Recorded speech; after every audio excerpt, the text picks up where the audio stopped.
I voted for Peter Obi, but you see, I didn't jump that queue for Peter Obi. I didn't smuggle anybody into the polling booth for Peter Obi.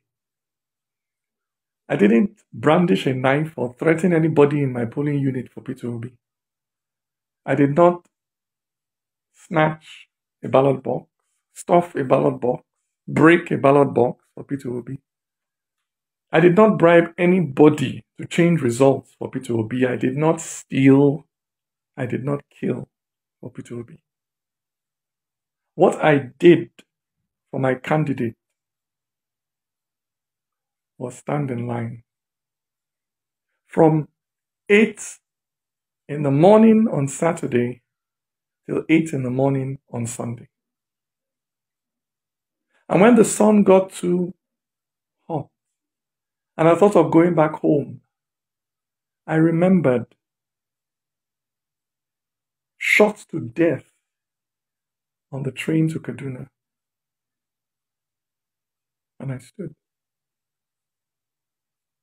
And when the heavens opened and poured down rain, and I thought of running to find shelter, I remembered.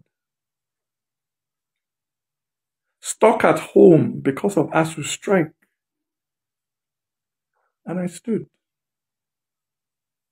Through my hunger, through my thirst, through my worry about whether the children I left at home were fine. I stood. Because what I wanted to give my candidate, what I ended up putting in that box, was not a piece of paper. What I ended up putting in that box was my hope for a country where young people would not be so disillusioned by the actions of their own parents, of their own leaders, that they will be willing to risk crossing the Sahara Desert on foot just to escape. That was what I put in that box. That was what my presiding officer refused to upload. The future of that young boy who stood with me, who stood with us through the night, counting those votes.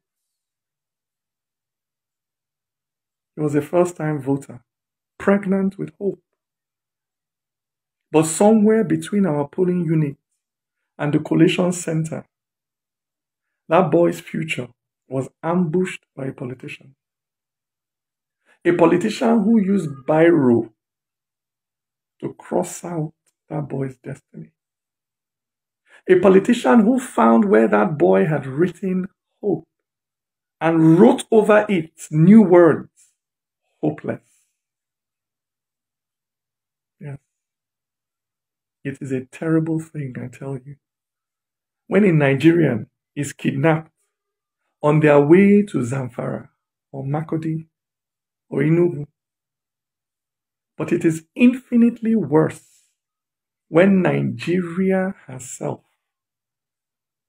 is kidnapped on the way to the collation center. My brother, my sister, it is not Nigeria that has her foot on your neck.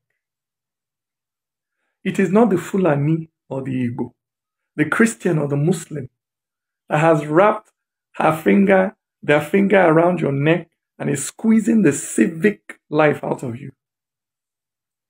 It is not Yoruba people who don't give a damn whether you eat, whether you have a decent house to sleep in, whether you're able to find a job 5 years after graduating. It is not North or South that spends 8 years to build one bridge or to fix one pothole in the middle of the road. I tell you, my brother, my sister, it is that politician who is willing to kill, who is willing to steal, to stay in office. That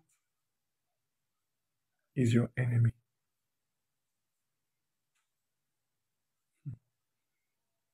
But like the serially abused, many of you have fallen in love with your kidnappers.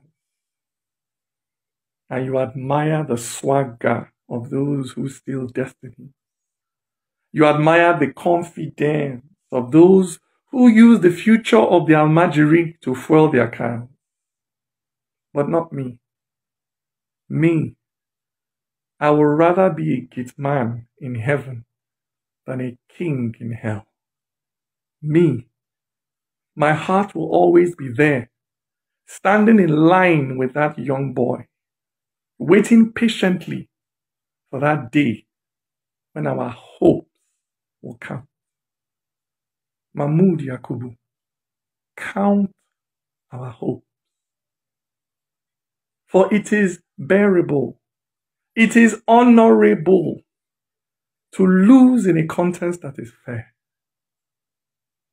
But nobody who steals political power will use it for good.